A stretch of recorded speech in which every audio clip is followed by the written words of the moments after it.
kabaliwan po ni Sara Duterte, 'no, kasi, grabe po yung ano niya ngayon, yung, kanyang, drama, 'no. May nakita po akong, mga picture niya ngayon. Ano po ito, kalat na po ito sa internet, no, viral po ito ngayon kasi, para po siyang baliw dito mga pre, 'no.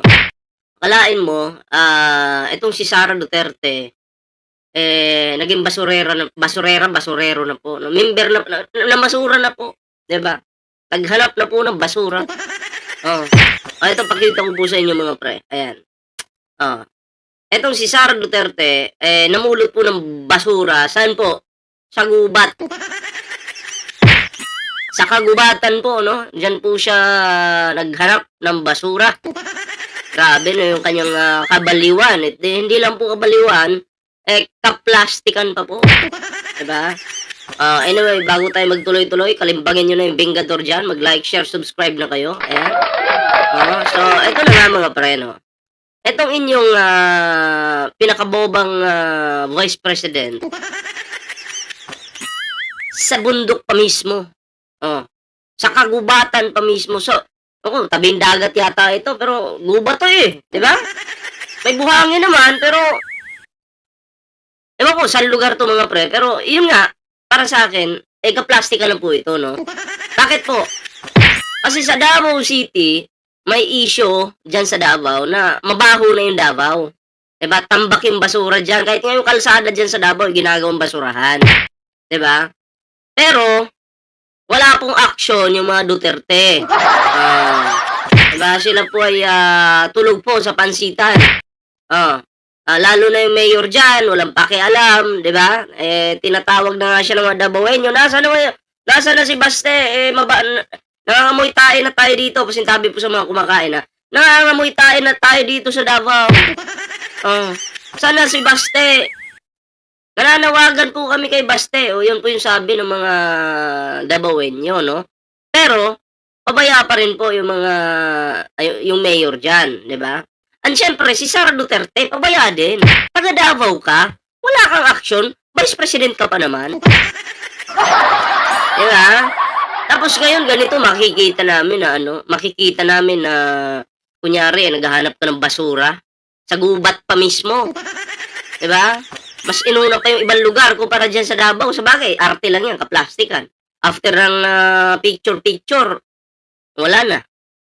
Oh, sabi niya, tama na 'yan, napicturan niyo ako, napicturan, tama na 'yan.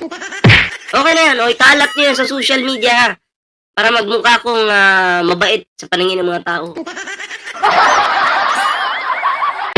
'Wag na tayo magbulahan, yun naman po talaga yung purpose niyan, 'di ba? 'Yan, ginagawa po ba 'yan ng pangulo? Hindi po. Totoong trabaho po ang ginagawa ng pangulo, 'di ba? 'Pag si PBBM nagpalinis sa isang, ilog or, sa ilalim ng tulay, marami siyang tauhan na yun talaga yung gagawa. Hindi yung magpa-plastik-plastikan ka pa na kunyari ikaw na yung gagawa, 'di ba? Para lang sabihing, ayaw mo ng mabaho. Ganito, unahin mo munang linisin ang Davao City, Sara Duterte. Bago ka maglinis sa ibang lugar, ha? Tingnan mo muna yung Davao, nabubulok yung Davao. Nakakahiya. Ganyan ba kayo kabaho sa Davao? Sara Duterte?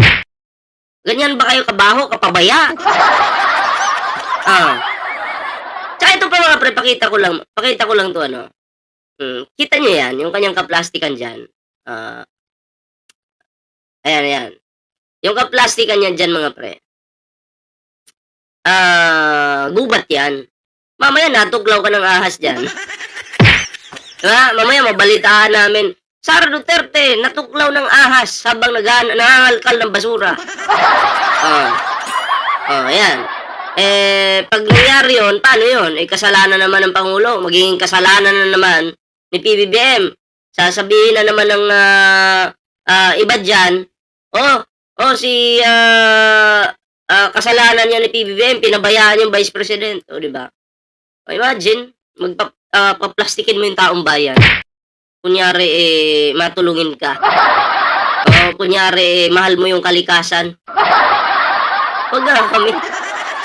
Mahal mo yung, gusto mong kunyari gusto mong maging malinis yung kapaligiran, wag na kami. Davao po ang patunay na dugyot kay mga Duterte. Oh. Yan po, Davao ang patunay. Punta kayong Davao, daming basura doon. Yan o. Kunyari, pupulot siya ng plastic. Baka mamaya nga, sabi ko nga, matuklaw ka ng ahas dyan. Hindi ko naman pinagdadasal na matuklaw ka, wag naman po sana. Pero, baka kasi mamaya, matuklaw ka, tapos ibalita sa TV, Sara Duterte, natuklaw ng ahas nung nagpulot ng basura. Tapos sa mga dides, sa mga tatanga-tanga, sasabihin, kasalanan niya ni PBBM! PBBM! Gaganunin niya. Diba? Or di kaya, dahil natuklaw ka ng ahas, pupuriin ka na naman ng mga tanga. Galing talaga na aming Sara, wala siyang pakialam kahit makagat siya ng ahas. Diba? Yung drama ba? Yung drama. Yan po yung tinitingnan natin. Yung kanilang pambobola sa mga Pilipino. Pambobola sa taong bayan. Diba?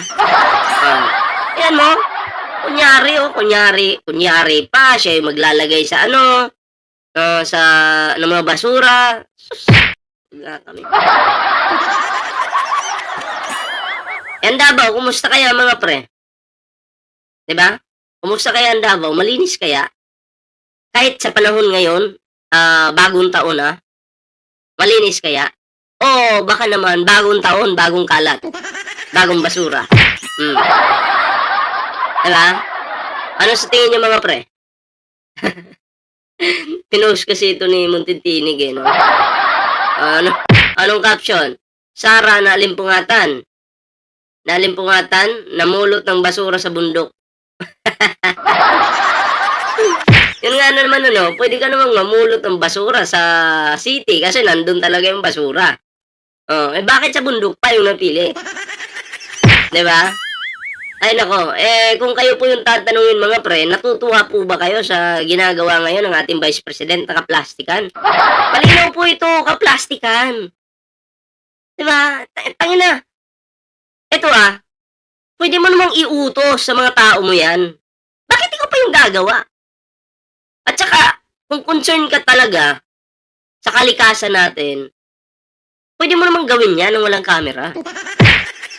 Nang walang magpipicture sa'yo. Bakit may nagpicture?